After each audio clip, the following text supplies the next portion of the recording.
বৈরাগী শাসন উপহার দিছে। 15 বছর হাসিনা জুলুম অত্যাচার করে আমাদের ভাইদের জীবন কেড়ে নিয়েছে। তাদের নিজেদের নেতা কর্মীরাও জীবন দিয়েছে, কিন্তু সেই সব নিয়ে তাদের এখন আর মাথা ব্যথা নাই। কি নিয়ে মাথা ব্যথা? ক্ষমতা। কেমনে ক্ষমতায় থাকবে, কেমনে টেম্পো স্ট্যান্ড দখল করবে, কেমনে চাঁদাবাজি করবে, কেমনে খুন অত্যাচার করবে। ওনারা বোধহয় ভুলে গেছেন এটা জুলাইয়ের পরের বাংলাদেশ, রক্ত দিয়ে লেখা বাংলাদেশ।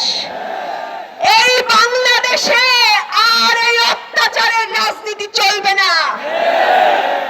ইলেকশনের কথা আমরা ভুলি নাই, ইলেকশনে কি করছেন সেটা ভুলি নাই, রামদানিয়া দাঁড়ায় দাঁড়ায় ভোট কেন্দ্র দখল করছেন ভুলি নাই। কেন মেনে নিছি জানেন? আপনাদের ইঞ্জিনিয়ারিং করা ইলেকশন আমরা মেনে নিছি শুধুমাত্র দেশের স্থিতিশীলতার স্বার্থে। কিন্তু শহীদের রক্তের সাথে বেইমানি করবেন, জুলাই সনদের সাথে বেইমানি করবেন, গণভোটের সাথে বেইমানি করবেন, সেইটা বাংলাদেশের জনগণ মেনে নিবে না। 70% মানুষ জুলাই সনদে 70% মানুষ গণভোটে হ্যাঁ বলছে। ইলেকশনের আগে তাদের নেতারা, প্রধানমন্ত্রী নিজে বলছেন গণভোটে হ্যাঁ বলুন। এখন আর গণভোটের কথা মনে পড়ে না। কারণ কি জানেন? সংস্কার হলে দেশে কল্যাণ রাষ্ট্র হবে, তখন আর চাঁদাবাজি করে খাওয়া যাবে না।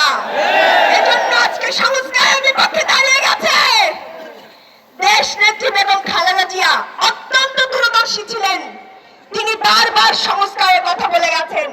তিনি বারবার বলে গেছেন যখন বাংলাদেশের সরকার, জনগণের সরকার আসবে, তখন এই সংবিধানকে ছুঁড়ে ফেলে দেওয়া হবে। বর্তমান বিএনপির লজ্জা থাকা উচিত।